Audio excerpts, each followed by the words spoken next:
ಸ್ನೇಹಿತರೆ ನಮಸ್ಕಾರ. ಕಳೆದ ವಿಡಿಯೋದಲ್ಲಿ ನಾವು ಮಹಿಳೆಯರ ಮೇಲೆ ಯಾವ ರೀತಿಯಾಗಿ ಕ್ರೈಮ್ಗಳು ಆಗುತ್ತೆ ಅಂತಕ್ಕಂಥದ್ದನ್ನು ನೋಡಿದ್ವಿ. ಸೊ ಈ ವಿಡಿಯೋದಲ್ಲಿ ನಾವು ಅದನ್ನು ಯಾವ ರೀತಿಯಾಗಿ ತಡೆಗಟ್ಟಬಹುದು ಅಂತಕ್ಕಂಥದ್ದನ್ನು ನೋಡೋಣ.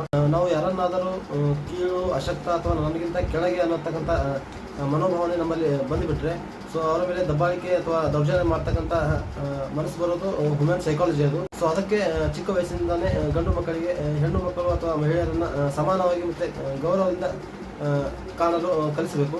ಹೆಣ್ಣು ಮಕ್ಕಳಿಗೆ ಕೂಡ ಗಂಡು ಮಕ್ಕಳಿಗೆ ಸರಿಸಮನಾಗಿ ಎಜುಕೇಷನ್ನ ಕೊಡಿಸುವಂಥ ವ್ಯವಸ್ಥೆ ಬರಬೇಕು.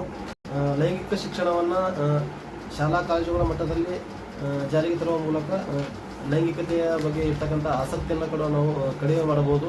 ಹಾಗೆ ಶಾಲಾ ಕಾಲೇಜು ಮಟ್ಟದಿಂದಲೇ ಸ್ವಯಂ ರಕ್ಷಣಾ ತರಬೇತಿಗಳನ್ನು ಹೆಣ್ಣು ಮಕ್ಕಳಿಗೆ ನಾವು ಕೊಡಬೇಕು.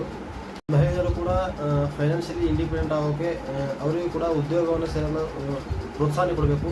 ನೀನು 4 ಗೋಡೆಗಳ ಮಧ್ಯೆ ಇರಬೇಕು ಅಂತಕ್ಕಂಥ ಒಂದು ಸಂಸ್ಕೃತಿ ಇದೆಯಲ್ಲ, ಅದು ಬದಲಾಗಬೇಕು. ಇನ್ನು ನಮ್ಮ ಸರ್ಕಾರ ಮತ್ತು ವ್ಯವಸ್ಥೆಯ ವಿಷಯವಾಗಿ ಮಾತನಾಡುವುದಾದರೆ ಅಪರಾಧಿಗಳಿಗೆ ತಕ್ಷಣವೇ ಶಿಕ್ಷೆಯನ್ನು ಖಚಿತಪಡಿಸ್ತಕ್ಕಂಥ ವ್ಯವಸ್ಥೆ ನಮ್ಮಲ್ಲಿಲ್ಲ. ಅಂದರೆ ಫಾರ್ ಎಕ್ಸಾಂಪಲ್ ಇವಾಗ ನೋಡೋದಾದರೆ ನಮ್ಮದೇ ಧರ್ಮಸ್ಥಳದಲ್ಲಿ ಇತ್ತೀಚೆಗೆ ಆದ ಸೌಜನ್ಯ ರೇಪ್ ಮತ್ತು ಮರ್ಡರ್ ಪ್ರಕರಣ. ಸೊ ಅದು 2012ರಲ್ಲಿ ರೇಪ್ ಆದರೂ ಕೂಡ ಅದನ್ನು ಇಲ್ಲಿವರೆಗೂ ತಾರ್ಕಿಕವಾದಂಥ ಅಂತ್ಯ ಸಿಕ್ಕಿಲ್ಲ. ಅಂದರೆ ಇಲ್ಲಿವರೆಗೂ ಆರೋಪಿ ಯಾರು ಅಂತಕ್ಕಂಥದ್ದೇ ಸಿಕ್ಕಿಲ್ಲ. ಆರೋಪಿ ಎಂಥ ದೊಡ್ಡ ವ್ಯಕ್ತಿಯಾದರೂ ಕೂಡ ಮುಲಾಜಿಲ್ಲದೆ ಕ್ರಮಗಳನ್ನು ಕೈಗೊಳ್ಳುವಂತಹ ಒಂದು ವ್ಯವಸ್ಥೆ, ಒಂದು ಕಾನೂನನ್ನು ತರುವಂಥ ಅಗತ್ಯ ಇದೆ.